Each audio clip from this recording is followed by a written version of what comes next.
नमस्कार साथियों, अभी तक आपने बंगाल विभाजन की हमारी सीरीज़ देखी। उसकी 3 सीरीज़ मैं ला चुका हूँ।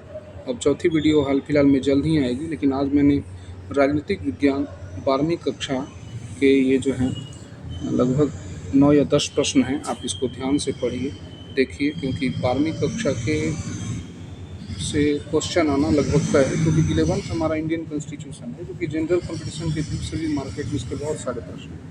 लेकिन 12th कक्षा के प्रश्न वो भी एक डिस्क्रिप्टिव मायने में जो कि बीपीएससी का नया ट्रेंड है कथन देकर पूछने का, वो मैं लेकर आया हूँ। पूरी स्टडी करके मैंने बनाई है, तो इसको देखिए आप, ठीक है। तो पहला प्रश्न है कि मंडल आयोग के संदर्भ में निम्न कथनों पर विचार करें। तो मैं बता दूं कि पिछड़ा वर्ग आयोग पर पहला कमीशन जो आया था वह 1953 में केलकर की अध्यक्षता में आया था। काका साहब कालेलकर इसके अध्यक्ष थे और ये पहला प्रयास किया गया था, ठीक है। और ये प्रश्न जो है केलकर आयोग के प्रश्न बीपीएससी 64वीं में पूछ चुका है, ठीक है।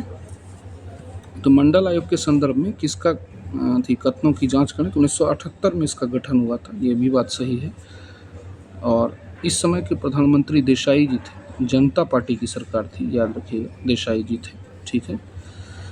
और तीसरा कि इसमें सरकारी नौकरी और शिक्षण संस्थान में दोनों में 27% रिजर्वेशन की बात की गई थी, ये भी सत्य है। इसकी सिफारिश को लागू करने में जो है भले 78 में चला हो, लेकिन इसकी सिफारिशों को लागू जो है 1990 में किया गया, 1990 में किया गया, नो डाउट, ये भी क्या है, सही है, ठीक। तो इसका जवाब हो जाएगा क्या, उपरोक्त में से एक से, ठीक है। क्या हो जाएगा, एक से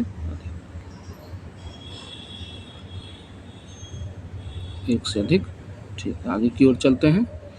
आगे है कि किस वाद में सर्वोच्च न्यायालय ने मंडल आयोग की सिफारिश को लागू किया था। तो ये याद रखना है कि ये वाद हो जाएगा कौन सा, इंदिरा शाहनी वाद 1992। इसमें क्लियर किया गया कि कैसे किसको रिजर्वेशन दिया जाएगा। सुप्रीम कोर्ट ने इसी को आधार बनाकर रिजल्ट दिया था, ठीक है। तो अनुसूचित जाति, जनजाति व ओबीसी के साथ अल्पसंख्यकों की तरफदारी करने वाला कौन सा था, बामसेफ आयोग था, एक अल्पसंख्यक आयोग पर, ये याद रखना है, बामसेफ, ठीक है। आगे चलिए। उत्तर भारत का वह कौन सा दलित राजनीतिक संगठन करता है जिन्होंने केंद्र सरकार की नौकरी से इस्तीफा दे दिया था। तो ये याद रखना है कि ऐसा काम कांशी राम ने किया था और उत्तर भारत के दलित राजनीति के प्रणेता भी इनको कहा जाता है। बाद में इन्होंने ही किसका गठन किया था, बसपा का, बहुजन समाजवादी पार्टी, बीएसपी का गठन का श्रेय इन्हीं को जाता है, जो कि अभी इसकी कमांड, आला कमान जो है वो मायावती है। निम्न में से सत्य कथनों की जांच करनी है। कहा गया है कि 1970 में अकालियों के द्वारा, जब जानते हैं कि हमारा भारत का गठन हुआ, तो अकाली के द्वारा क्या किया गया, अलग पंजाब राज्य की मांग की गई थी। सबसे पहले राज्य की नहीं बल्कि बात की गई थी कि हमको अलग देश ही दिया जाए, ठीक है। तो 1970 में अकालियों के द्वारा पंजाब के स्वायत्तता की मांग की गई थी, ये बात तो सही है। आनंदपुर शाही प्रस्ताव जो है 1973 में आया था, ये याद रखिएगा। ये प्रश्न पूछ सकता है कि आनंदपुर शाही प्रस्ताव पंजाब के अलग राष्ट्र की मांग पर कब लाई गई थी, तो 1973। यानी इसका मेरा डिस्क्रिप्टिव देने का यही मतलब है कि आपके ऑब्जेक्टिव की भी तैयारी इसके साथ साथ हो जाए, ठीक है। तो इस प्रस्ताव को आनंदपुर साहिब में केंद्र और राज्य संबंध को पुनर्परिभाषित करने के लिए कहा गया था। तो बिल्कुल सही बात है, दोनों कथन सही है। और आनंदपुर साहिब प्रस्ताव में ही अलग सिख राष्ट्र की बात की गई थी, तो यहीं से जो है स्टार्ट किया गया था सिख राष्ट्र की भी बात। क्या हो जाएगा, तीनों सही है, तो एक से अधिक, ठीक है। आगे चलते हैं। राजीव लोंगोवाल समझौता, 1985 ईस्वी में राजीव लोंगोवाल समझौता हुआ था, इसी पंजाब राज्य के अलग होने की मांग को लेकर। 1985 इसका जवाब हो जाएगा, ठीक है। आगे चलते हैं। आगे है कि राज्य व उनके गठन के संदर्भ में कथनों की जांच करना है। तो मणिपुर का 1972 में गठन हुआ था, सही बात है। और अरुणाचल प्रदेश का 87 में हुआ था, ये भी सही बात है। मेघालय 72 में भी सही है। 63 में नागालैंड को राज्य का दर्जा मिला था, ये सब सही है, ऑल ऑफ दिस। और आपको कमेंट सेक्शन में लिखना है कि कौन कौन सा राज्य है, ये गठन कब हुआ है। तो मैं इसे बाद में आंसर इसकी डालकर पिन कर दूंगा, ठीक है। चलिए, असम राज्य के संदर्भ में सत्य कथनों की जांच करनी है। तो आज़ादी के समय मणिपुर त्रिपुरा के अलावा पूरा राज्य पूर्वोत्तर जो था वो क्या था, असम के नाम से जाना जाता था। ये तो सही बात है कि केवल मणिपुर त्रिपुरा ही क्या थे, इससे अलग थे। असम को बांटकर मेघालय, मिजोरम व अरुणाचल प्रदेश बनाया गया, ये भी सही है। ठीक है, तो बिल्कुल पूछ सकता है, स्टेटमेंट का क्वेश्चन आराम से आ सकता है। ठीक है, इसका क्या जवाब हो जाएगा, बी भी सही हो गया।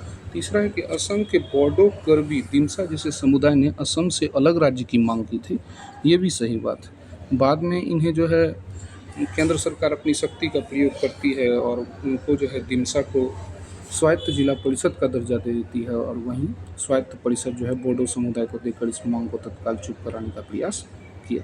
ठीक है, चलिए, ताकि विभाजन की राजनीति भारत में कायम न हो जाए। आगे चलते हुए ये देखना है कि अभी तक तो शायद 8 प्रश्न हो चुके हैं, 9वां प्रश्न है और आखिरी प्रश्न है कि असम से अलग जनजाति राज्य की मांग हेतु ईस्टर्न इंडिया ट्राइबल यूनियन का गठन कब हुआ था, 1960 ईस्वी में। कब हुआ था, 1960, ध्यान रखना है, 1960 में इसकी मांग की गई थी और इसी को जो है तहत जो है आगे दिमसा और बोडो समुदाय के द्वारा जो है मांग की गई थी। तो इसी समुदाय, इसी संगठन के द्वारा की गई थी। तो आज के जो 9 के 9 प्रश्न हैं वो महत्वपूर्ण है। इसकी सीरीज़ लगातार आती रहेगी, बंगाल विभाजन की भी सीरीज़ आती रहेगी। आप इसको प्यार दीजिए और मेरा यकीन है कि इससे बीपीएससी कहीं ना कहीं से प्रश्न जरूर उठाएगी।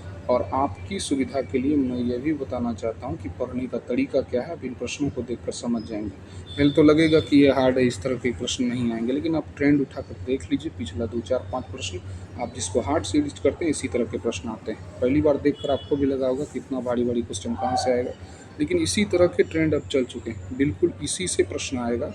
आप मेरा यकीन मानिए, इसको पढ़िए ढंग से और ज़रूर अच्छा होगा। ये आप TRE 3.0, 4.0 सभी में काम चला सकते हैं इससे। ये 10+2 लेवल तक में कहीं से भी अगर इतिहास और राजनीति विज्ञान में सभी विषयों के प्रश्न मांगा दिए गए तो उनमें से ज़रूर आएंगे। ठीक है, हम आपका प्यार और सहयोग बना रहे। ठीक है, चैनल को शेयर सब्सक्राइब करते रहिए। धन्यवाद।